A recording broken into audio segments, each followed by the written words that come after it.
네, 자, 여러분, 932페이지 2번 문제 보겠습니다. 자, 사무관리에 관한 설명 중 가장 옳지 않은 것은 1번. 사무관리가 성립하기 위해서는 우선 사무가 타인의 사무이고 타인을 위해서 사무를 처리하는 의사. 즉 관리의 사실상 이익을 타인에게 귀속시키는 의사가 있어야 하며 나아가 사무 처리가 본인에게 불리하거나 본인의 의사에 반한다는 것이 명백하지 않을 것을 요한다. 앞서 바로 앞에 1번 문제 5번 지문하고 뭐 거의 같은 지문입니다. 자, 2번 의무 없이 타인을 위해서 사무를 관리한 자는 네, 의무 없이. 자, 이 의무 없이라는 것이 뭐냐? 계약상 또는 법률상 의무 없이. 이 뜻이죠. 계약상 또는 법률상 의무 없이. 만약에 계약상의 어떤 의무를 부담한다면 사무관리가 아니고 또 법률적으로 어떤 의무를 부담하고 있다면 그것 또한 사무관리가 아닙니다. 그래서 의무 없이 타인을 위하여 사무를 관리한 자는 타인에 대하여 민법상 사무관리 규정에 따라 비용상환 등을 청구할 수 있는 외에 자, 비용상환 청구할 수 있죠. 방금 이 앞 시간에 그림 등기신청권과 관련된 그 비용상환 청구할 수 있다 그랬죠. 다른 상속인들에게 사무관리에 의하여 결과적으로 사실상 이익을 얻은 다른 제3자에 대하여 직접 부당이득 반환을 청구할 수는 없다. 맞습니다. 비용 청구는 할 수 있어도 사무관리 결과 그 제3자가 부당이득을 얻었다. 라고 주장할 수는 없습니다. 그것을 반환 청구하지는 못한다. 그다음 3번 사용자가 근로자의 업무상 부상에 대한 치료비를 지급하는 것은 사용자가 업무상 부상을 입었다. 그럼 저 말 잘못 나왔어요. 근로자가 사용자가 아니라 근로자가 업무상 부상을 입었다. 사용자가 당연히 그에 대해서 치료비를 지급하는 것은 이것은 법적으로 그럴 의무가 없을까요? 그렇지는 않죠. 그러니까 의무 없이가 아니잖아요. 그죠? 그러니까 여기서는 사무관리가 성립하지 않습니다. 그 다음에 5번 원칙적으로 사인이 법령상 근거 없이 국가의 사무를 수행할 수 없으므로 설령 사인이 처리한 국가 사무가 사인이 국가를 대신해서 처리할 수 있는 성질의 것이고 그 사무 처리의 긴급성도 인정된다 하더라도 사인은 국가에 대해서 국가의 사무를 처리하면서 지출된 필요비 또는 유익비 상환을 청구할 수 없다 했는데 이거 여러분 어떤 사건입니까? 유조선의 기름이 유출된 사건입니다. 자, 서해안에 유조선의 기름이 유출된 사건인데 해양경찰, 해경의 지휘하에서 어떤 해상 그 방제업을 하는 자가 그 기름 방제 작업을 했습니다. 그렇죠? 일단 그 사무관리가 성립되고요. 이때 이 행위를 한 자가 의리를 하자고요. 그 A, B로 하죠. 뭐 A 유조선 기름 유출됐고 그 사실에 대해서 B가 해상 방제업을 하는 B가 이 유조선의 기름을 확산을 막기 위해서 방제 작업을 했단 말이죠. 그 해경의 어떤 지휘를 받아가지고 했습니다. 자, 그러면 여기에 대한 어떤 필요비나 유익비 상환 청구 이것은 결국 이 행위는 결국 국가 사무를 처리한 것과 똑같은 결과가 된단 말이죠. 그러니까 그에 따른 비용 청구를 할 수 없느냐? 당연히 할 수 있습니다. 필요비, 유익비 상환 청구할 수 있습니다. 자, 해설을 잠깐 보시면요. 밑에서 5번째 줄 끝에 보시죠. 자, 밑에서 5번째 줄 끝에 사인이 처리한, 이 사인이죠. B는 사인이고요. 당연히. 그 다음에 이제, A는 이제 뭡니까? 이거, 제가 사례를 들었을 때 이 유조선이었어요. 유조선. 응? 지금 기름 유출 사고 일으킨 유조선입니다. 그죠?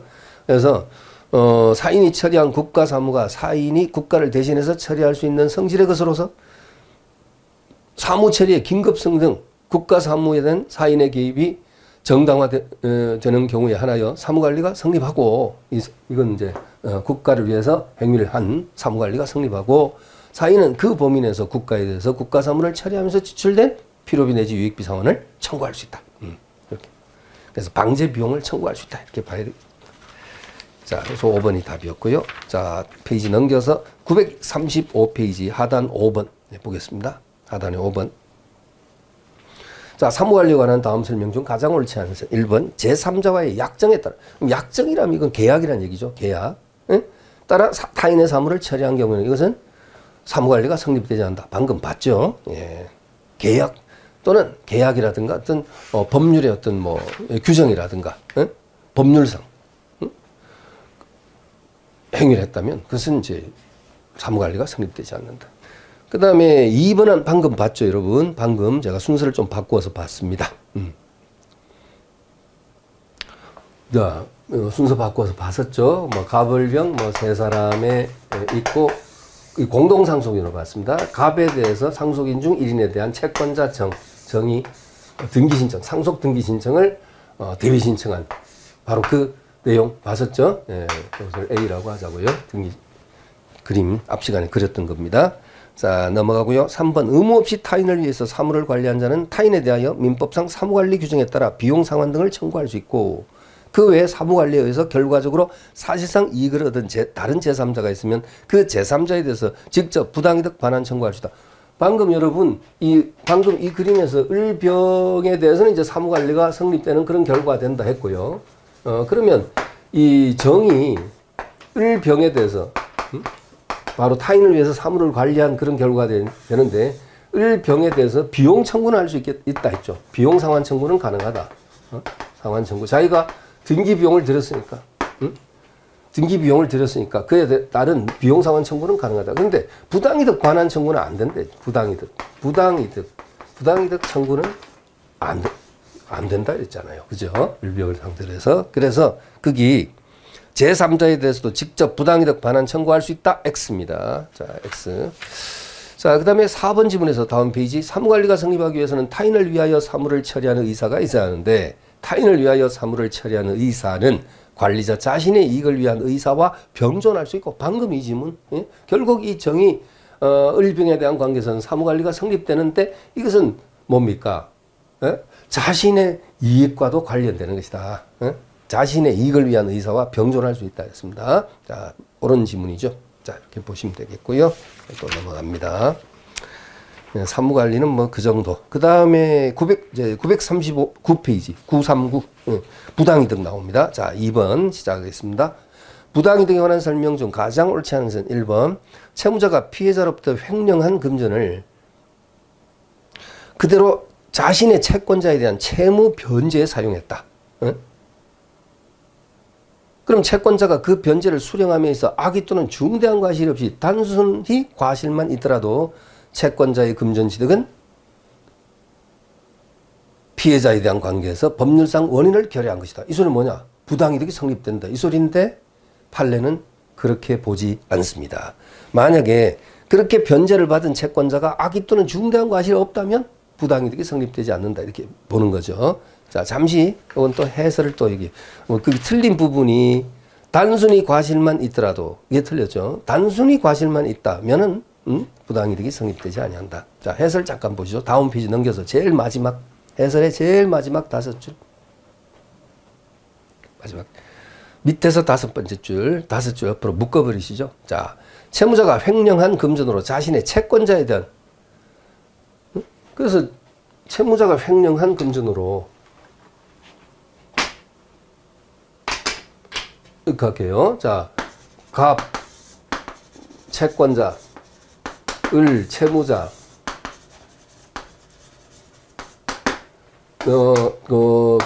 병 피해자 이렇게 하자고요. 채무자가 이 병으로부터 이 횡령한 이 금전을 가지고 자신의 채권자에게 변제 수단으로 썼다 이 말이죠. 변제 이렇게 되었을 때 횡령금을 가지고 변제 수단, 변제의 방편으로 이렇게 했을 때 이때 채권자가 부당이득을 취한 것으로 볼 것인가에 대해서는 방금 나왔었습니다. 자, 지금 거기 악의 또는 중대한 과실이 있다면 채권자에게 만약에 악이라든지 중과실 이것이 있다면 성립될 수 있지만은 단순한 과실이라면 부당이득은 성립되지 아니한다. 그래서 결국 보시면 자 이렇게 씁니다. 채무자가 횡령한 금전으로 자신의 채권자에 대한 채무를 변제하는 경우 채권자가 그 변제를 수령함에 있어 악의 또는 중대한 과실이 있는 경우에는 채권자의 금전 취득은 피해자에 대한 관계에서는 악의 또는 중대한 과실이 있다면 이 피해자에 대한 관계에서는 뭐가 된다고요? 법률상 원인 없이 취득한 것으로 된다. 법률상 원인을 결여한 것으로 봄이 상당하다. 이 소리는 뭐냐면 부당이득이 성립되나 채권자가 그 변제를 수령하면서 단순한 과실을 지금 밑줄 하고 있는 옆으로 묶었다면 별도 밑줄 쳐주시면 되겠죠. 아니면 가로치고요. 단순히 과실이 있는 경우에는 그 변제는 유효하고 단순한 과실이면 유효하고 채권자의 금전 취득이 피해자에 대한 관계에서 법률상 원인을 결여한 것이라 할 수 없다. 즉 부당이득이 성립된다고는 할 수 없다. 이렇게 봤습니다. 결국은 뭐 방법이 없네요. 그래서 우리가 판례를 읽지 않고 읽어서 숙지에 두지 않고 처음 보는 지문이다. 이 OX 판단을 해야 되겠다. 도무지 우리의 능력 바퀴라고 볼 것 같습니다. 자, 아니, 우리의 능력 바퀴다. 표현이 조금 여러분 오해 소지가 있긴 합니다만은 그렇죠. 그럴 수도 있고 아닐 수 있고 판단하기가 상당히 모호하단 말이죠. 그래서 결국 판례를 읽어서 확인 작업을 해주지 않으면 상당히 어려운 그 판단하기는 대단히 어렵지 않느냐 이런 생각입니다. 자, 그다음에 그럼 다시 돌아와서 1번이 이제 틀리고 정답이고요. 그다음 2번 지문에서 타인 소유 토지 외에 권한 없이 건물을 소유하고 있는 자. 여러분, 남의 땅에 권한 없이 건물을 갖고 있다. 그 자체로서는 일단 뭡니까? 부당이득이 발생될 수 있겠죠. 차임 상당의 부당이득이 생길 수 있습니다. 그래서 타인 소유 토지 위에 권한 없이 건물을 소유하고 있는 자는 그 자체로서 특별한 사정이 없는 한 법률상 원인 없이 타인의 재산으로 그 토지의 차임에 상당하는 이익, 즉 차임 상당에게 부당이득이 성립된다. 그로 인해서 타인에게 동액 상당의 손해를 주고 있다고 보아야 한다. 이런 것은 그렇죠. 자, 그다음에 3번.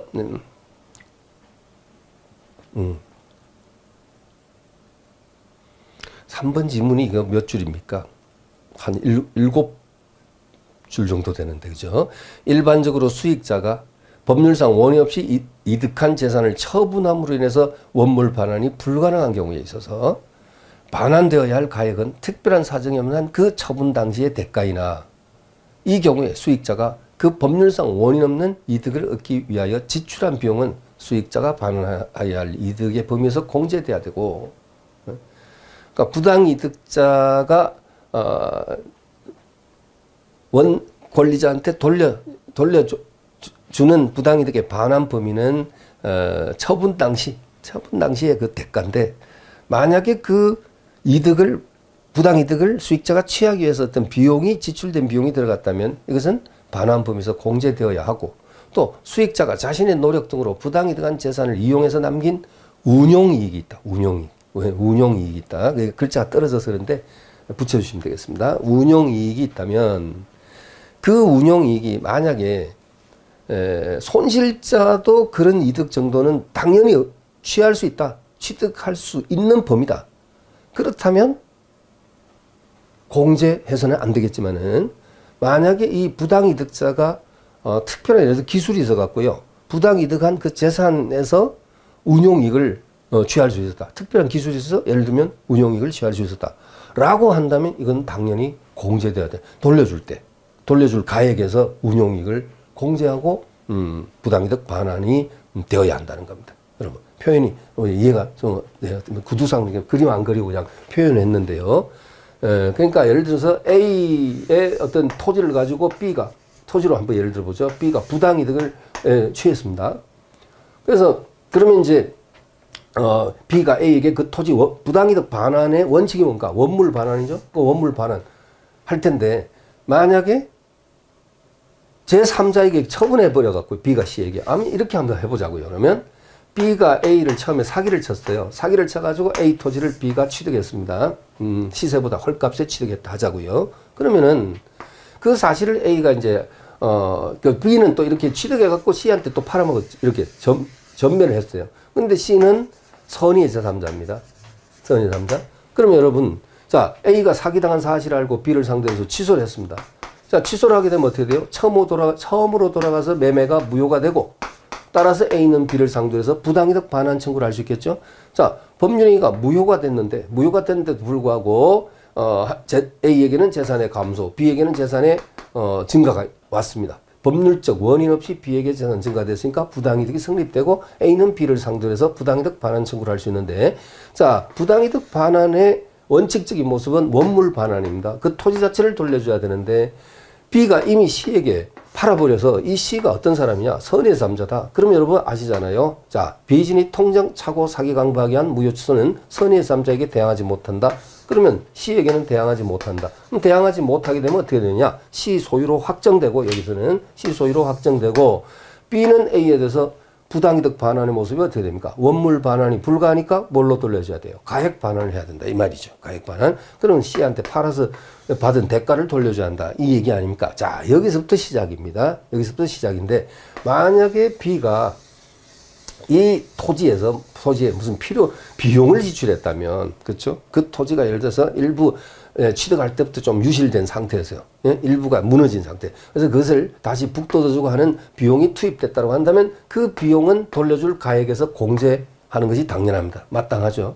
근데 문제는 그 토지에서 운용이익을 얻었을 때, 운용이익, 참 어렵습니다. 대단히. 이 운용이익을 얻었을 때, 그러니까 B가 별도로 여기다 플러스 알파를 얻었단 말이에요. 별도의 이익을 얻었을 때 운용이익.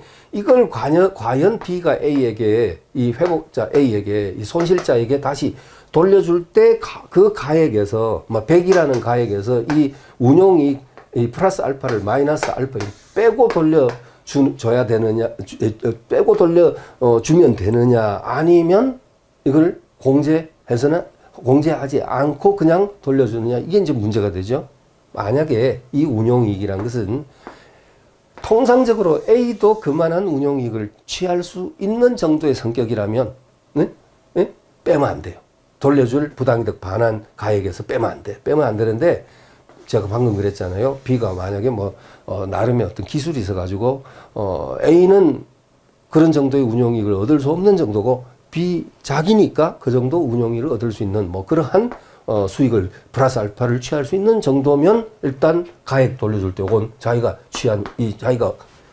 얻었던 이익은 빼고 돌려주면 된다 이 소리입니다, 여러분. 얘가 좀 복잡하게 맞지만은 상당히 좀 까다로운 그 지문입니다. 그래서 그래서 3번 지문 여러분 다시 한번 읽겠습니다. 상당히 지문이 길지만 어쩔 수가 없어요. 자, 다시 읽겠습니다. 왜냐하면 이해가 차례대로 이제 설명이 길어졌으니까 한번 봅니다. 일반적으로 여기 수익자가 누굽니까? B. 자, 칠판 그래프. B가 법률상 원의 없이 이득한 재산을 처분함으로 인해서, 처분, C에게 처분함으로 인해서 원물 반환이 누구한테? A한테 원물 반환이 불가능한 경우에 있어서 지금 이 상황이죠. 예? 상황이죠. 반환하여야 할 가액은, 이때는 이제 원물 반환 안 되면 뭐 해야 돼요? 가액 반환해야 되는데, 그 반환해야 될 가액은 특별한 사정이 없는 한 처분 당시 대가이나, 이 경우에 수익자가 그 법률상 원의 없는 이득을 얻기 위하여 뭔가 지출을 했다. 그렇다면 그 지출한 비용은 수익자가 반환하여야 할 이득의 범위에서 공제돼야 되고, 그러니까 이 수익자 B가 손실자 A에게 반환해야 될 금액에서 공제돼야 되고, 그 다음에 수익자가 자신의 노력 등으로 부당이득한 재산을 이용해서 남긴 이른바 운용이익도 그것이 사회통념상 수익자 행위가 개입되지 아니하였더라도, 그러니까 수익자 행위가 개입되지 않아도 손실자도 얻을 수 있는 이익이다. 예를 들면, 예, 자, 부당이득된 재산으로부터 손실자가 당연히 취득하였으리라고 생각되는 범위 내의 것이 아닌 한, 그쵸? 예? 또 한 바퀴 비틀었어요. 그런 범위 내의 것이 아닌 한 수익자가 반환해야 될 이득의 범위에서 공제돼야 한다. 그러니까 A도 당연히 취할 수 있는 운용이익이다. 예? 그렇다면 그냥 가액을 돌려줘야 되지만, 비용만 빼고 돌려줘야 되지만, 그렇지 않고 A는 당연히 얻을 그런 이익은 성질은 아니다. 그렇다면 B는, 수익자는 반환해야 될 가액에서 운용이익을 공제하고 돌려주면 된다. 그런 내용이 되겠습니다, 여러분. 자, 그 다음에 4번입니다. 악의의 수익자는 받은 이익에 이자를 붙여 반환. 자, 이건 물권법에 나왔죠, 여러분. 점유자와 회복자와 관계에서 점유자의 회복자에 대한 책임에서, 이런 기억나시죠? 선의의 수익자는, 선의의 자주점유자는 현존 한돈에서 반환하면 되고, 예? 악의 또는, 이것은, 점유자와 회복자에 관한 점유자의 회복자에 대한 책임에서는 선의의 자주점자는 현존 한돈에서 반환하면 되고, 그 다음에 악의 점자 또는 선의이지만 타주점자는 손해 전부를 배상해야 한다. 그런 내용이 있었고, 그 다음에 또 여러분 뭐 있었습니까? 실종 선고 내려져서 상속 개시되고 했는데, 실종자가 살아 돌아와가지고 실종 선고 취소가 내려지게 되면, 취소가 있게 되면, 이때는 실종 선고를 이유로 해서 직접 재산을 취득한 자가 선의인 경우에는 현존 한돈에서 반환하면 되고, 악의인 경우는 어떻게 합니까? 악의인 경우에는 받은 이익에 이자에 손해가 있으면 손해배상까지 해야 된다. 그랬었죠. 그래서 이 부분은 이제 방금 후자에 설명드린 것과 관련된 것입니다. 그래서 4번 악의의 수익자는 받은 이익에 이자를 붙여 반환하고 손해가 있으면 이를 배상해야 한다. 네. 그 다음 여러분 943페이지에 부당이득의 요건, 반환의 요건. 자, 1번 보겠습니다. 자, 역시 뭐 상당히 깁니다. 그런데 지문을 확인해 두는 것이 중요합니다. 그죠? 네, 확인을 해 두는 것이 중요하다. 왜냐하면 다시 반복될 가능성이 있기 때문에. 자, 모두 판례죠. 모두 판례입니다. 자, 가장 옳은 것은 했는데요. 1번. 부동산 실권리자 명의 등기에 관한 법률 시행 후에 계약 명의신탁이 이루어진 경우 명의수탁자 갑이 명의신탁자 을에게 반환하여야 할 부당이득의 대상은 당해 부동산 자체이다. 틀렸죠? 이거 우리 앞에서 공부했던 겁니다. 그죠? 그래서 계약 명의신탁이 뭐였죠, 여러분? 갑이 매도인이고 그 다음에 병이 매도인이고 갑이 명의신탁자, 명신 그럴게요. 자, 을이 명의수탁자, 명의수탁자고요. 계약 명의신탁은 매도인과 매수인이 누굽니까? 병하고 을이 되죠. 그죠? 아니, 그러니까 이제 사실상 요건 이 병하고 갑의 관계는 이제 그냥 연관이 없다. 그래서 선을 이렇게 그 그림으로 그릴 때 여러분 제가 종전에 이 실명법 설명드릴 때 이 선을 실선 안 긋지 않습니까? 뭐 점선을 하거나 아니면 선을 안 그어도 됩니다. 선도 안 만들어도 무방하다. 자, 이것이 이제 계약 명의신탁이다라고 했을 때는 일단 갑과 을이 명의신탁 약정을 하고 예? 갑이 매수 자금을 대는 거죠. 매수 자금을 이렇게 대준 거죠. 그리고 매도인이고 명의수탁자가 매수인이 되는 거죠. 이렇게. 그러니까 갑은 이제 뒷돈만 대준 거, 매수 자금만 대준 것이다. 자, 이렇게 됐습니다. 이게 계약 삼자간 명의신탁이 아니라 이건 계약 명의신탁입니다. 자, 이렇게 됐을 때 여러분 어떤 효과가 어떤 내용이 있었습니까? 갑과 을 사이 명의신탁 이제 실명법 시행 이후에는 약정도 무효가 되고요. 그 다음에 이제 을 앞으로 넘어온 등기는 어떻게 될 것인가? 이 매도인 병이 선이라면, 즉 갑과 을 사이에 명의신탁 약정이 있었다는 사실을 모르는 매도인이다. 이런 경우에는 을 앞으로 넘어온 등기는 그대로 유효한 등기가 되고, 예? 자, 이 등기 있잖아요. 유효가 됩니다. 그럼으로써 오히려 누구를 보호해야 될 필요성이 있다? 병을 보호해야 될 필요성이 있다. 그랬지 않습니까? 그죠? 매도인을. 자, 그렇습니다. 그러면은 이 갑은 을을 상대로 해서 부당이득 반환을 요구를 할 수 있을 텐데, 왜냐하면 약정도 무효인데, 그래서 갑이 을한테 부당이득 반환할 때는 그 을 앞으로 된 부동산 자체, 그것을 말소등기를 청구해서 돌려받을 수 있냐, 부당이득 반환 청구를 할 수 있냐, 그건 아니다. 이제 갑은 을에 대해서 자기가 대준 자금, 매수자금 상당액을 부당이득 반환을 요구할 수 있다. 이렇게 표현했었죠. 그래서 지금 거기 1번 지문에서 부동산 실명법 시행 이후에 계약 명의신탁이 이루어진 경우 명의수탁자가 갑으로 나왔네요. 그러면 이름 좀 바꿔야 되겠네, 또. 얘가 갑이고요. 좀 바꿀게요. 갑이고. 그 다음에 명의신탁자가 을로 나왔네. 을. 자, 그래서, 명의수탁자 갑이 명의신탁자 을에게 반환하여야 할 부당이득의 대상은 당의 부동산 자체가 아니라 그 부동산을 취득할 때 드린 매수자금 상당액이다. 매수자금 상당액. 그죠? 부동산 자체 아니죠. 네. 그 다음에 2번 지문. 갑회사의 1번 틀렸죠? 자, 그 다음에 2번. 갑회사의 화물차량 운전자가 갑회사 소유 화물차량을 운전하면서 갑회사의 지정주유소가 아닌 을이 경영하는 주유소에서 대금을 지급할 의사나 능력이 없음에도 불구하고 상당량의 유류를 공급받아 편취한 다음 갑회사의 화물 운송 사업에 사용하고, 그럼 일단 부당이득은 이제 누가 일단 취한 것 같이 보입니까? 갑회사가 취한 것으로 보이죠. 그죠? 왜냐면 이 화물 차량 운전자가 있는데, 운전자를 병이라 할까요? 병? 이 병이 갑회사에 소속돼 있는 병이 지정주유소가 아닌, 예? 예? 지정주유소가 아닌 을이 경영하는 주유소, 자, 을이 경영하는 주유소에 가서 기름을 잔뜩 공급받아 가지고 이걸 누구를 위해서? 당연히 갑회사의 운송 사업에 썼다, 이거죠. 사용하고 그 유류 대금을 변제하지 않은 경우 을은 갑회사에 대해서 부당이득 반환을 청구할 수 있다. 자, 여기에 대해서는 여러분 판례가 부정합니다. 부정합니다. 밑에 해설을 보시면요. 제일 밑에서 네 번째 줄 보세요. 밑에서 네 번째 줄. 계약상 급부가 계약의 상대방뿐만 아니라 제3자 이익으로 된 경우. 자, 지금 계약상 급부, 을이 병뿐 아니라 갑, 제3자 이익으로 된 경우 급부를 한 계약 당사자가 제3자에 대해서 직접 부당이득 반환을 청구할 수 있는지 여부에 대해서 소극이죠. 예, 그렇죠? 예? 그렇습니다. 그래서 이렇게는 부당이득 반환 청구를 할 수 없다. 그렇죠? 부당이득 반환 청구를 할 수 없다. 이런 것이 이 판례가 되겠습니다. 그렇죠? 지금 이거 비슷한 사례가 여러분 우리 지문에는 사례가 없는데 이런 사례를 한번 들어보죠. 실제 사례. 자, 예를 들면요. 갑과 을이 이 건물을 공유하고 있어. 공유. 자, 공유. 뭐 토지 및 건물을 이제 공유하고 있는 공유자인데, 을이 건물에 대해서 이 병한테 이 병이 이제 그 리모델링 전문 건축업자입니다. 그래서 리모델링을 맡겼어요. 맡겨가지고, 그러니까 이제 도급 계약에 의해서 맡겼는데, 을이 공사를 했습니다. 공사를 했는데 거의 끝났는데 을이 그냥 파산해버렸네.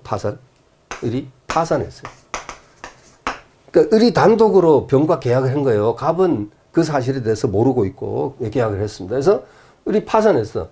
그런데 이제 리모델링의 결과 이 건물이 가치가 1억 정도 상승을 해요. 가치가 상승을 했어요. 네? 상승.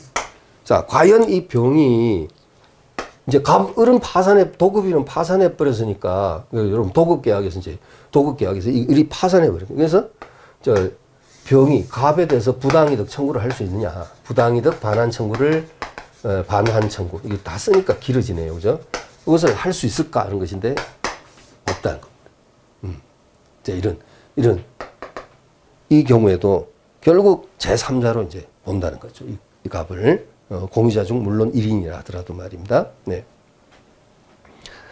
네. 자, 그 다음에, 3번 지문 보십시오. 3번. X 토지를 시효 취득한, 자, 그러니까 이제 갑을 제3자로 본 거죠. 이런 경우에도 제3자로 본 겁니다.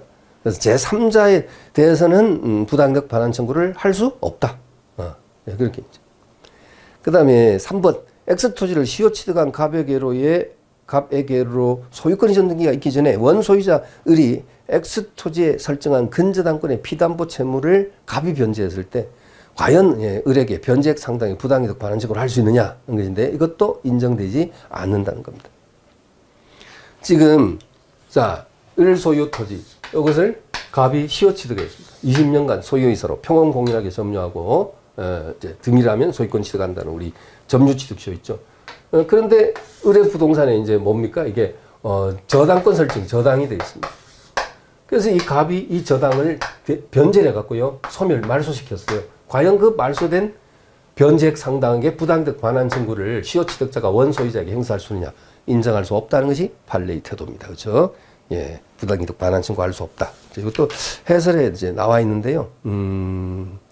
자, 다음 페이지 잠깐 넘기시고요. 위에서 네 번째 줄 3번 지문의 그 해설에 시효 취득자가 원소유자에 의해서 취득시효가 완성된 토지에 설정된 근저당권의 피담보 채무를 변제한 후 변제액 상당에 대해서 원소유자에게, 즉 갑이 저당권 말소시키고 난 다음에 을에 대해서, 원소유자가 을이죠. 을에 대해서 변제액 상당에게 구상권 행사하거나 부당이득 반환 청구권을 행사할 수는 없다. 네.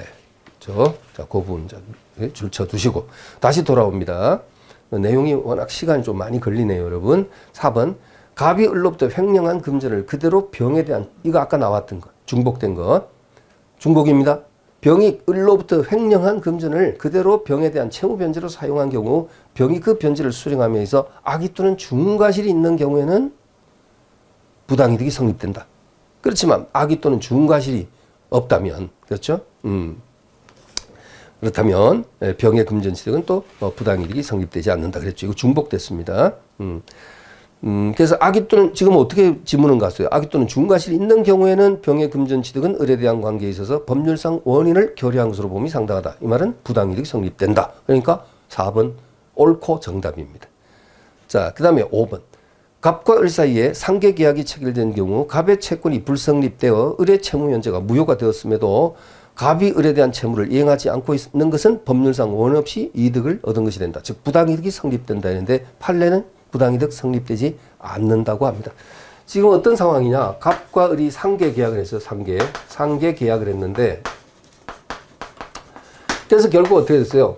갑의 채권, 을의 채권이 서로 맞물려 있는데 이것이 결국은 면제가 되는 것으로 서로 간에 이제 이런 상황이 된 거죠. 이 상계 계약에서. 그런데 알고 봤더니 갑의 채권이 원시적으로 없는 것이었답니다. 아예 존재하지 않는 것이다. 갑의 채권은. 그럼 결국 존재하지 않는 채권을 상대로 을이 갑과 상계를 했지 않습니까? 계약을 했지 않습니까? 그러니까 결국 이 채권은 그대로 존재하는 것으로 봐야 된다는 게 판례죠. 그것이 그러니까 갑이 아직 변제하고 있지 않다면 갑은 부당이득을 취한 것으로 본다가 아니라 을의 갑에 대한 채권이 소멸하지 않고 그대로 존재하는 것으로 다뤄야 된다는 것이 판례의 태도입니다. 그죠? 갑이 부당이득을 취한 게 아니라 갑은 아예 채권이 없는 거랍니다. 알고 봤더니 없는 채권이에요. 제로래요. 아예 처음부터. 그렇다면 을의 갑에 대한 채권은 상계되지 아니하고 그대로 남아있는 것으로 다뤄야 된다는 게 판례의 태도입니다. 방금도 제가 그 말씀 드렸지만 방법이 없어요. 지문을 확인해 두는 것이 중요합니다. 확인해 두는. 그래서 5번 지문이 그러면 바로 잡아볼까요? 어디가 잘못된지. 갑과 을 사이 상계 계약이 체결된 경우 갑의 채권이 불성립되어 을의 채무 면제가 무효가 되었음에도 갑이 을에 대한 채무를 이행하지 않고 있는 것은 법률상 원인 없이 이득을 얻은 것이 된다. 줄이 자꾸 법률상 원인 없이 이득을 얻은 것이 된다. 이 표현이 자꾸 나오는데 이 말을 줄이면 부당이득이 성립된다 이 소리인데 X. 그게 아니라 을의 갑에 대한 채무가 존재하는 것으로 봐야 된다. 자, 해설 참조하시기 바랍니다. 다음 페이지. 다음 페이지에 보시면 해설이 그 5번 지문의 네 번째 줄, 위에서 네 번째 줄. 자, 그 면제가 무효가 되면 타방의 채무 면제도 당연히 무효가 되어 채권에 여전히 존재하는 것이므로 됐죠? 단순히 그 채무를 갑이 이행하지 않고 있다는 점만으로 법률상 원인 없이 이득을 얻었다 할 수 없는 것이다. 그것까지만 해주시면 되겠습니다. 자, 그 다음에 또 여러분 945페이지 4번 보시죠. 945페이지 4번. 역시 부당이득에 대해서 가장 옳지 않은 것은 1번. 임차인이 임대차 계약 종료 이후에도 동생 항변권을 행사하는 방법으로 목적물의 반환을 거부하기 위하여 임차 건물의 부분을 계속 점유하기는 하였으나. 자, 여기까지 보면 무슨 뜻이죠? 아직 보증금을 돌려받지 못했어요. 그래서 임차인이 동생 항변권을 지금 행사하는 그 일환으로서 건물을 어떻게 합니까?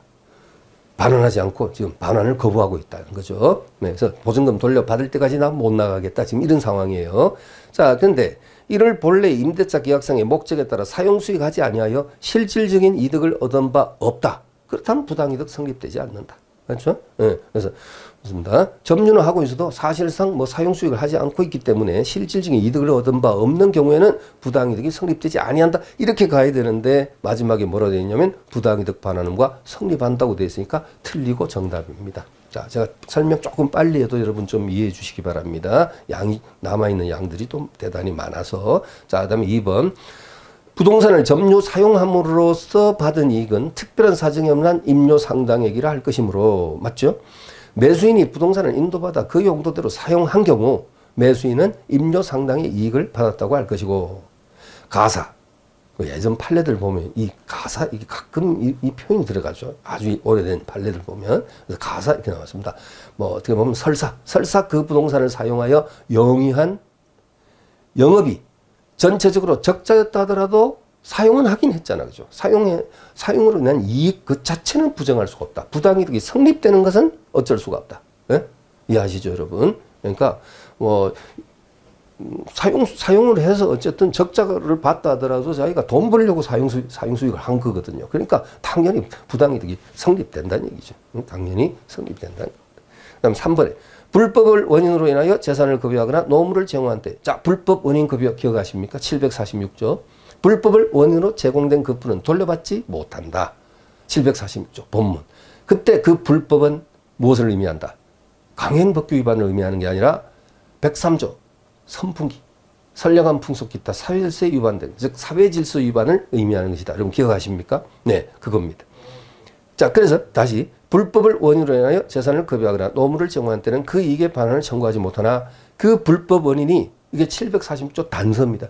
불법 원인이 수익자에게만 있는 경우에는 그러하지 아니하다. 그렇다면 다시 급부자는 수익자에 대해서 반환 청구를 할 수 있다. 이렇게 되는 거죠. 그죠? 그래서 746조 불법 원인 급여는 원칙적으로 어떻게 본문에 의하면 뭐죠? 부당이득 반환 청구 못하죠. 불법 원인으로 제공된 급부는 돌려받지 못하니까. 근데 불법 원인이 수익자에게만 있을 때는 그러하지 아니하다는 746조 단서에 의하면 다시 돌려받을 수 있다. 이렇게 되는 거죠. 그리고 반복하지만 그 불법 원인 급여할 때 불법은 103조 위반을 의미하는 것이다 라고 표현했고, 즉 선량한 풍속 기타 사유질세 위반 등 것을 의미하는 것이다 라고 했고, 그 다음에 불법을 원인으로 제공된 급부는 돌려받지 못한다 할 때 그때 그 급부는 돌려받지 못하는 급부는 종국적인 급부를 의미한다고 했습니다. 소유권 이전 등기라든가 그죠? 부동산 같으면 종국적인 급부. 그러니까 저당 설정 이런 것은요 종국적 급부에 해당되지 않는데요. 그러니까 그런 경우는 말소를 요구할 수 있답니다, 여러분. 자, 그래서 그러한 내용도 또 당연히 지문에 나오겠죠. 자, 그 다음에 4번입니다. 수익자가 이익을 받은 후 법률상 원인 없음을 안 때는, 자, 수익자가 이익을 받았는데 법률상 원인 없음을 안 때는 그때부터 악의의 수익자로서 이익 반환에 책임이 있고, 또 여러분 물권법에서 기억납니까? 선의의 수익자가, 선의의 점자가, 이렇게 선의의 점자가 과실수취권이 인정이 되지만 본권에 관한 소송에서 패소하면 언제로부터? 판결 확정 시부터? 아니지. 언제? 점유 개시 시부터? 아니지. 그럼 뭡니까? 소제기 시로부터 악의 점자로 간주된다. 그랬잖아. 그죠? 다시 한번. 선의 점자는 목적물에서 올라오는 과실수취권이 인정되지만 그 선의 점자가 수취하는 그 과실, 그것은 그 한도 내에서는 부당이득이 성립되지 않지만 만약에 선의 점자라더라도 본권에 관한 소송에서 패소했을 때는 소제기된 시점부터는 악의 점자로 간주되고 그 시점 이후부터 올렸던 수익에 취했던 과실은 모두 부당이득으로 회복자에게 돌려줘야 됩니다. 네, 바로 그겁니다, 여러분. 자, 그래서 4번 옳은 지문이었고요. 답이 1번이었죠, 여러분. 자, 그 다음 다음 문제. 부당이득에 관한 설명 중 가장 옳지 않은 것인데요. 자, 이것은 1번 지문은 그대로 또 중복된 것 같고요, 여러분. 2번 지문 한번 보겠습니다. 2번만 확인하겠습니다. 법률상 원인 없이 타인의 토지를 점유 사용하고 이로 말미암아 그에게 손해를 입힌, 나왔네요. 선의의 점자는 선의 점자라고 나오죠. 이게 키워드죠. 그 점유 사용으로 인한 이득을 타인에게 반환할 의무가 있다? 없다. 방금 선의 점자는 목적물에서 올라오는 과실을 수취할 수 있다. 그리고 그 선의 점자가 수취하는 그 범위 한도 내에서는 부당이득이 성립되지 아니한다 그랬어요. 자, 그것만 보시고 1번은 중복됐고요. 나머지 지문도 여러분이 한번 읽어주시면 좋겠습니다. 네, 자. 한 페이지 넘겨서 949페이지 8번. 자, 부당이득에 관한 설명 중 가장 옳지 않은 것은 1번만 보시죠. 의무 없이 타인을 위하여 사무를 관리한 자, 사무관리. 방금 지나간 부당이득 이전에 사무관리였죠. 타인에 대하여 민법상 사무관리 규정에 따라 비용상환 등을 청구할 수 있는 외에 비용상환 청구를 할 수 있다. 아까 그 공동상속이 칠판에 또 지워졌네요. 그죠? 지워졌습니다. 네, 두 번째 그림 그렸었죠. 아까 공동상속인 앞으로 그 상속등기, 갑의 채권, 상속인 중 1인에 대한 채권자의 대위 신청에 의해서 상속 등기된 거 있죠? 그 그림을 항상 연상하십시오. 제가 지난 회차에도 그 말씀 드렸지만은 가급적이면 그림이 머릿속에 이렇게 항상 어떤 내용과 관련해서 그림이 남아있으면 너무 좋습니다. 더더욱 좋습니다. 그죠? 네. 그래서 항상 그림을 자꾸 이렇게 내용과 결부하도록 항상 복습하실 때 신경 써 주시면 좋겠습니다. 그래서 아까 그 그림입니다. 의무 없이 타인을 위하여 사무를 관리한 자는 타인에 대하여 민법상 사무관리 규정에 따라 비용 상환 등을 청구할 수 있는 외에 사무관리에 의해서 결과적으로 사실상 이익을 얻은 다른 제3자 있었죠. 아까 다른 공동상속인에 대해서 직접 부당이득 반환을 청구할 수 있다. 청구할 수 없다. 비용 청구는 할 수 있다. 그렇지만 부당이득 반환은 청구하지 못한다. 했지요? 예, 네, 나왔습니다. 1번 답이었고요. 자, 나머지 한번 읽어보시고요. 951페이지 10번도 951페이지 10번도 체크하시고 여러분 한번 풀어주시기 바랍니다. 자, 다음 페이지 952페이지 11번.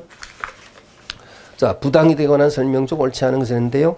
1번 부당이득 반환 채무는 기한에 정함이 없는 채무이기 때문에 수익자는 이행 청구를 받은 때로부터 지지 책임이 발생이 된답니다. 그 다음 2번 변제기에 있지 아니한 채무를 변제하더라도 원칙적으로 반환 청구 못한다.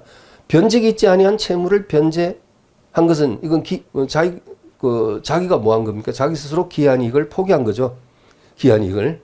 그러니까 아직 한 달 남은 채무인데 지금 오늘 갚았단 말이에요. 한 달 좀 더 있다가 갚아도 되는데, 그러니까 변직이 있지 아니한 채무를 변제하더라도 원칙적으로 반환 청구를 하지 못한다는 소리는 뭐냐면 그대로 유효한 변제가 된다는 거죠. 유효한 변제가 된다.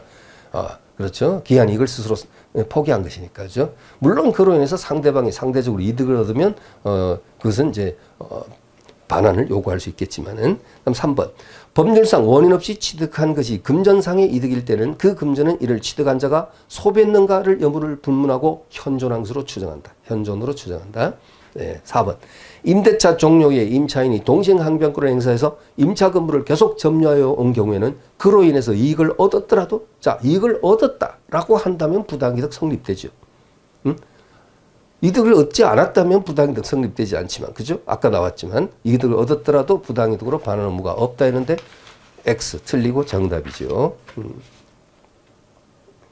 자, 한 페이지 넘겨서 조금 빠르네요, 여러분. 14번도 954에 14번도 체크해 두시고, 이것도 뭐 중복됐습니다. 다른 지문들을 다 한번 확인해 보시면 되겠고요. 3번이 문제가 되네요. 아까 왜 채무자가 횡령한 금전으로 자신의 채권자에게 변제한 경우 채권자가 부당이득이 성립되느냐에 대해서, 부당이득이 성립되려면 뭐 돼야 돼요? 악의 또는 중과실이 있어야 된다 했죠. 그래서 거기 악의 또는 그냥 과실하면 안 되고 중과실해야 돼. 중과실. 그래서 3번 답입니다. 네. 자, 957페이지. 자, 957페이지 제일 밑에 4번. 자, 부당이득 반환 범위에 대한 다음 설명 중 가장 옳지 않은 것인데요. 2016 사무관. 1번 지문에서 부당이득한 재산의 수익자 행위가 개입되어 얻어진 이른바 운용이익. 운용, 아까 여러분 설명드렸죠? 만약에 임대차가 종료됐어요. 근데 임차인이 보증금을 아직 돌려받지 못했다는 것을 이유로 동시행항변권을 행사한다는 것을 근거로 해서 그 임차물을 반환하지 않고 계속 점유해서 점유만 한 게 아니라 활용을 해가지고 오히려 이제 뭐 차임 상당액보다 더 큰 어떤 이익을 발생시켰다. 예를 들면. 그렇다면 이건 당연히 운용이익에 해당이 될 수 있겠죠. 근데 그 운용이익이 손실자에게도 통상적으로 얻을 수 있는 정도의 이익이면 돌려줄 부당이득 반환 그 가액에서 공제하면 안 된다. 그렇죠? 그러나 이 부당이득자가 수익자가 자신이 예를 들어서 행위가 개입되어서 그 손실자는 일반적으로 통상적으로 손실자가 통상 취득할 수 있는 그 범위 밖이라면 그때는 공제할 수 있다. 아까 설명했던 그 부분입니다. 자, 읽겠습니다. 부당이득한 재산의 수익자 행위가 개입되어 얻어진 이른바 운용이익의 경우 그것이 사회통념상 수익자 행위가 개입되지 아니하였더라도 부당이득된 재산으로부터 손실자가 통상 취득하였으리라고 생각되는 범위. 자, 여러분, 이 문장이 있는지 없는지에 따라서 답이 OX로 갈려집니다. 여러분 조심하십시오. 거기 두 번째 줄 다시 한번 읽겠습니다. 거기다가 밑줄 좀 치십시오. 부당이득된 재산으로부터 손실자가 통상 취득하였으리라고 생각되는 범위. 그러니까 부당이득자, 수익자뿐 아니라 손실자도 그 정도 운용이익은 얻을 수 있었다라고 된다. 그런 범위 내에서는 반환해야 할 이득의 범위에 포함된다.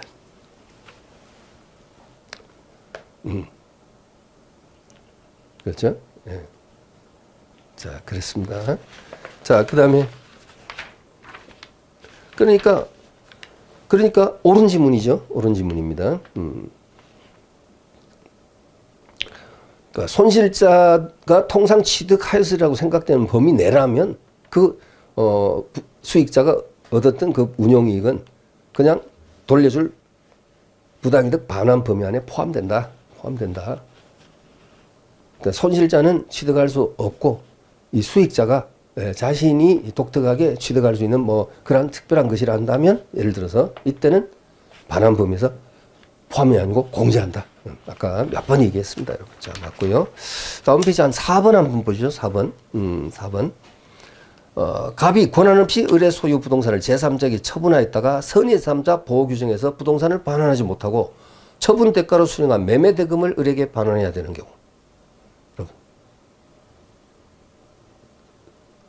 아까도 그 사례 여기 칠판에 사례 들었습니다. 사례 들었는데요. 일단 4번 지문입니다. 갑이 권한 없이 을 소유 부동산을 제3자에게 처분했다가 선의 3자 보호 규정에서 부동산 반환하지 못하고 처분의 대가로 수령한 매매 대금을 을에게 반환해야 하는 경우 자신의 처분 행위로 인하여 발생한 양도소득세 기타 비용은 부당이득을 얻기 위해서 지출한 비용으로서 반환하여야 할 매매 대금에서 공제할 수 있다. 이게 이제 무슨 뜻일까요, 여러분? 네? 지문 하나하나가 뭐 쉽지가 않습니다만은 지금 이렇게 된 거죠. 을이 소유자인데요. 진정한 소유자인데 이 소유자의 부동산을 이 무권리자가 갑이 무권리자. 제3자에게 이렇게 병한테 팔아버렸어요. 팔아먹었어. 여기 제3자. 근데 이게 이제 우리가 뭐 예를 들면 선의 제3자에게 대항하지 못한다는 어떤 그런 그 제3자 보호 규정에 의해서 대항하지 못한다. 돌려받지 못한 상황이 이렇게 생겼단 말이에요. 그랬을 때 을은 갑은 얘가 이제 부당이득의 수익자 아닙니까? 수익자. 을이 뭡니까? 제가 통상 갑, 을을 이렇게 그리다가 을, 갑이 이렇게 바뀌니까 표현도 막 좀 헷갈리게 방금 나오기도 했습니다, 여러분. 자, 바로 잡아서 어쨌든 지문 자체가 소유자를 을로 만들었고 무권리자를 갑으로 만드시 방법이 없죠, 뭐. 응? 그에 따라야죠, 뭐 따라야죠. 그러니까 여기서는 이제 손실자는 누굽니까? 을이고요. 부당이득의 수익자는 누굽니까? 갑이죠. 그러면 이때 갑은 을에게 부동산 자체 원물 반환이 안 되잖아요. 왜냐하면 병이 선의 제3자로서 보호되니까 원물 반환이 안 되니까 이때는 가액 반환을 해야 되는데 이 지금 판례에서 강조하는 게 뭐냐면 갑이 을에게 가액 반환할 때 이때 갑이 병한테 선의 제3자에게 팔아가지고 받은 대금에서 뭐 냈다고요? 양도소득세 냈대요. 양도소득세. 그럼 그 양도소득세 이거 뺀 금액만 돌려주면 된다. 그렇게 지금 지문에 나왔어요. 어떻게 생각하십니까, 여러분? 그러면 자, 갑이 을 부동산을 자기가 무권리자인데 갑이 병한테 팔아먹고 받은 돈을 1억이라 하자. 1억. 그냥 계산하기 쉽게 1억이라 하자. 그런데 갑이 팔았으니까 팔고 양도소득세를 냈는데 양도세가 1,000만 원이다. 가정하자고요. 계산하기 쉽게. 1,000만 원. 자, 그러면 9천만 원만 돌려주면 된다. 그 지문인데 과연 그럴까요? 아니면 1억을 돌려줘야 될까요? 9천이에요? 1억이에요? 여러분 생각해 보시죠. 이것은 양도소득세를 빼면 안 되죠. 응? 1억 돌려줘야 돼. 9천이 아니란 말이야. 왜 그러냐면 원래 갑은 남의 부동산 팔아먹은 자고 이 자는 여러분 원래 뭐 돌려줘야 했어요? 부당이득 반환의 원칙이 뭔가? 원물 반환이요. 원물. 토지 자체를 돌려줘야 되거든. 을한테. 그런데 지금 병이 선의 제3자 보호 규정 때문에 얘가 소유권을 취득하는 바람에 어쩔 수 없이 갑은 원물 반환이 안 되니까 가액 반환을 하게 된 그런 상황이란 말이에요. 예? 그러니까 만약에 병에게 대항할 수 있었다라고 한다면 갑은 뭡니까? 토지 자체를 돌려줬어야 되는 것이기 때문에 왜 양도세를 공제하느냐 말이에요. 이거 공제하면 안 돼요. 그대로 받은 1억 그대로 돌려줘야 한다. 일단. 예. 여러분 납득하시죠? 그래서 지금 그 4번 지문이 한 번 더 읽어볼까요? 갑이 권한 없이 을 소유 부동산을 제3자 병이라고 하자고요. 처분했다가 선의 제3자 보호 규정에서 부동산 반환하지 못하고 처분 대가로 수령한 매매대금 1억이라고 가정하고요. 원소유자 을에게 반환하여야 하는 경우 자신의 처분 행위에 의해서 발생한 양도소득세, 자 1,000만 원 하자. 1,000만 원 기타 비용은 부당이득을 얻기 위해서 지출한 비용으로서 반환하여야 할 매매대금에서 공제할 수 있다는데 통상의 부당이득을 얻기 위해서 지출한 비용은 공제할 수 있지만 이 경우는 공제 대상에서 제외됩니다. 이걸 공제하면 안 되죠. 공제 불가죠. 그래서 4번 틀리고 정답입니다. 자, 이렇게 여러분이 이해해 주시기 바랍니다. 자, 그 다음에 5번. 아주 어렵습니다, 여러분. 자, 바로 밑에 문제. 가장 옳지 않은 것을 했습니다. 자, 1번. 공유토지 소수지분권자는 그 공유토지의 특정된 한 부분을 배타적으로 사용수익하고 있는 과반수 지분권자에 대해서 자신의 지분에 상응하는 임료 상당의 부당이득 반환 구할 수 있습니다. 그렇죠? 그러니까 지금 뭐 갑이 3분의 2 가지고 있고 을이 3분의 1을 갖고 있다 치자고요. 지분이. 근데 3분의 2를 가진 갑이 배타적으로 공유 토지를 점유하고 있다. 예를 들면 이 경우는 3분의 1의 지분을 가진 아니야. 말로 하면 안 되지. 말로 하면 안 되지. 예, 그림 그려야 되겠죠, 여러분. 자, 이렇게 하자고요. 예를 들어서 이 토지가 이렇게 있는데 갑을이 둘이 공유자인데 갑이 3분의 2의 지분을 가졌고 조금 더 크게 하죠, 여러분. 5분의 3의 지분을 가졌고 을이 5분의 2의 지분을 가졌다. 이렇게 하자고요. 근데 이 갑이 공유물의 어떤 특정 부분을 배타적으로 점유하고 있다. 배타적으로 점유하고 있다. 점유를 하고 있다. 그러면 당연히 을은 갑에 대해서 부당이득 반환 청구를 할 수 있습니다. 그렇죠? 예, 부당이득 반환 청구를 할 수 있죠. 자기 지분 범위 내에서는 할 수 있는데 문제는 뭐냐면 그 다음 문장이 뭐가 나오냐면요. 그런데 갑이 타인에게 예를 들면 타인을 누구로 할까요? 뭐 예를 들어서 병이라죠. 뭐 병에게 임대를 놨어요. 이 토지를 임대. 이게 관리행위지, 여러분. 우리 물권법에서 했잖아요. 그죠? 공유 토지를 타인에게 임대했다. 임대차 계약 체결했다. 이 관리행위죠. 관리행위는 어떻게 결정하죠? 지분의 과반수로서 결정하죠. 그럼 갑은 5분의 3의 지분을 가진 자로서 임대를 단독으로 결정할 수 있습니다. 이렇게 해서 임대 결정에서 병이 임차인으로 들어와서 사용수익한다는 거예요. 이 공유 토지를 사용수익하는 이 한도 내에서 이건 부당이득이 성립되지 않는다. 이때 이 소수 지분권자 을은 이 임차인 병을 상대로 해서 부당이득 운운할 수 없단 말이에요. 이것은 주장할 수가 없다. 그럼 무슨 뜻인지 아시죠? 왜냐하면 이건 정당하게 적법하게 임대를 받은 임차인이니까. 과반수의 지분을 가진 공유자로부터 적법하게 임대받은 임차인이기 때문에 이 임차인 병의 점유는 이것은 불법 점유도 아닐 뿐더러 부당이득 성립되지도 않습니다. 물론 이제 병은 뭐를 냅니까? 차임은 내야 되겠죠. 차임 상당이고 한 달에 50만 원이다. 그럼 50만 원 내야 되고 50만 원에 대해서 갑은 30, 을은 20 이렇게 귀속되겠네요. 그죠? 예. 법정 과실이니까 차임은. 자, 그러면 그런 내용입니다. 그래서 1번 지문도 매우 길지만 자 읽겠습니다. 지금부터. 자, 공유 토지의 소수 지분권자는 자 여기 칠판 그리면 을은 자 칠판 그림을 연상하시면서 그 공유 토지의 특정된 한 부분을 배타적으로 사용 수익하고 있는 과반수 지분권자 즉 갑에 대해서 자신의 지분에 상응하는 임료 상당의 부당이득 반환을 구할 수 있으나 위 과반수 지분의 공유자로부터 즉 갑으로부터 다시 그 특정 부분의 사용 수익을 허락받은 제3자 칠판 그림 누구요? 병에 대해서는 부당이득 반환을 구할 수 없다. 자, 그럼 이해하시죠? 구할 수 없다. 그리고 불법 점유를 주장할 수도 없다.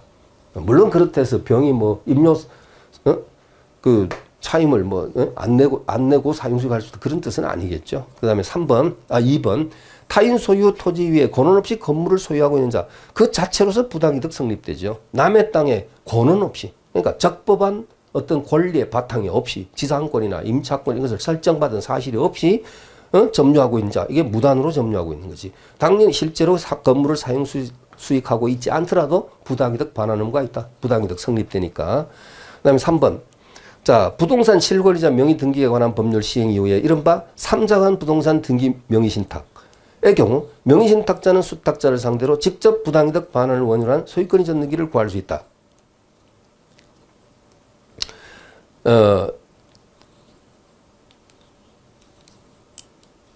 명의신탁자가 수탁자 상대로 직접 부당이득 반환을 원인으로 한 소유권 이전 등기를 구할 수 있다? 아니죠.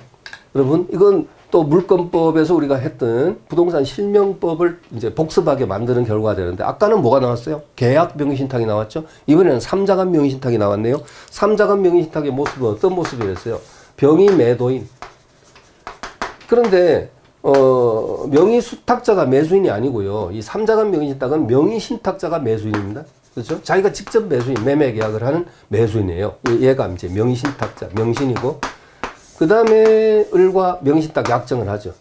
예? 명의신탁 약정, 그냥 약정이라 쓰겠습니다.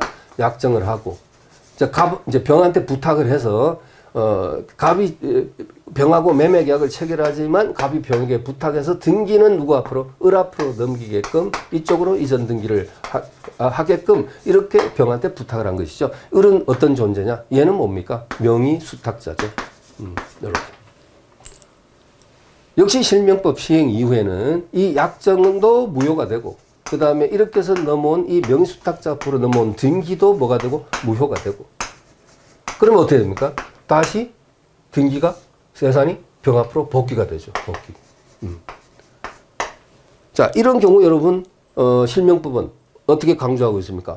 갑은 여전히 병에 대해서 계약 자체는 유효니까 이 매매 계약 자체는 그대로 유효하니까 갑은 병을 상대로 해서 이전 등기를 청구할 수 있다. 기억나시죠? 이전 등기 청구할 수 있습니다. 청구할 수 있다. 등기 청구 행사할 수 있어요. 계약 자체는 유효니까. 그런데 만약에 여전히 명의수탁자 명의로 여전히 등기가 되어 있다면 명의수탁자 명의로 등기가 여전히 되어 있다면 이때는 갑이 자 을을 상대로 무엇을 행사할 수 있습니까? 말소 등기를 뭐 할 수 있다? 대위 행사할 수 있다. 대위 행사. 예? 대위 행사. 직접적인 말소 등기 청구 아니지. 왜? 대위 행사지. 왜? 저기 뭡니까? 등기가 병에서 을 쪽으로 이렇게 넘어왔잖아. 그죠? 그러니까 여기서 말소를 요구할 수 있는 자는 누굽니까? 사실 말소 등기 청구를 행사할 수 있는 자는 누굽니까? 병이죠. 병인데 이제 그것을 누가 대위하죠? 갑이 대위하는 거예요. 그러니까 방금 그 질문은 맞습니까? 틀렸잖아요. 응? 명의 신탁자가 수탁자를 상대로 직접 부당이득 반환 청구를 할 수 있는 건 아니잖아. 그죠? 예? 예, 틀렸습니다. 이게 제가 오늘따라 유난히 그 말을 이제 우리 마무리할 때가 이제 좀 다가오죠. 이제 우리가 이제 내일은 계속 연속적으로 수업에서 마무리를 이제 할 상황이기 때문에 벌써 그 종반부로 지금 예? 강의가 후반 아니라 종반부로 이제 접어들었는데 그래서 같은 말을 지금 자꾸 이제 버릇삼아 하는 이유가 뭐냐면 그렇습니다. 예, 좀 힘들지만 그림이 항상 좀 연상이 되어 주십사는 것을 자꾸 당부를 드리고 있습니다. 예. 자, 그 다음 4번입니다. 토지거래 허가구역에서 허가를 받을 것을 전제로 한 매매계약이 확정적으로 무효가 되기 전이라면 매수인이 임의로 지급한 계약금 등은 부당이득으로 반환을 구할 수 없다. 네, 이것도 여러분 했죠? 유동적 무효 상태에서는 채권적 효력도 발생되지 않고 그 다음 물권적 효력도 발생되지 않고 그 다음에 확정적 무효가 아니기 때문에 부당이득 반환 청구권도 행사하지 못한다. 그렇죠? 확정적 무효가라는 결론이 떨어지기 전까지는 부당이득을 운운할 수가 없다. 이해하시죠? 그러나 다만 뭐는 할 수 있다. 뭐 예를 들면 우리 어제 했던 해약금연 해제, 즉 계약금 수수연 해제 있죠. 급부자는 것을 포기하고 수령자는 배액을 상환함으로써 계약을 해제할 수 있다는 바로 그 해약금연 해제 얼마인지 가능하다. 가능하다. 그랬습니다. 그렇죠? 그리고 유동적 무효 상태에서는 상대방에 대해서 허가 절차, 협력 청구권 행사할 수 있을 뿐이다. 예, 물론 그것을 서로서 구할 수도 있다. 그랬습니다. 여러분. 자,